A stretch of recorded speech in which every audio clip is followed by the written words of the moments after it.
G'day. People buy from people. Eventually.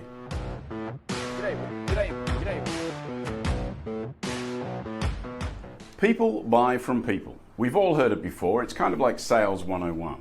The idea, of course, being that if your salespeople can build up a relationship, a rapport with your customers, they're more likely to be able to close the sale. And whilst I don't think anyone would necessarily disagree with that, my problem with it is that it tends to oversimplify the problem. There's a bunch of other factors that could also be coming into play. For example, if I was to walk into your store for the first time ever, never been there before, you don't know me, I don't know you, we don't have any sort of relationship. And whilst sure there's an element of, having a trusting face and those kind of things that we talk about, the reality is that I'm not buying from people at that point, I'm buying from the system.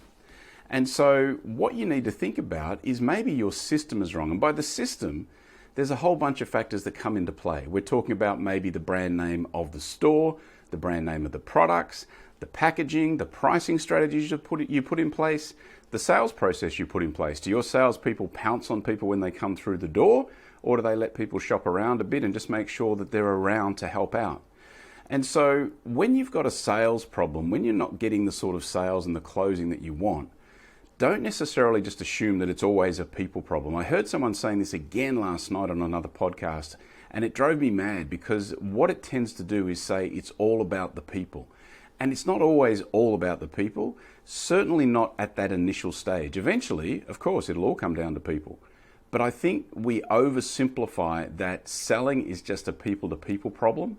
Sometimes it's a system problem. So think about, are there holes in your sales process? Are there holes in your system? Just a couple of thoughts on selling. Let me know what you think. Alrighty, thanks for tuning in. I will be back again tomorrow. See ya.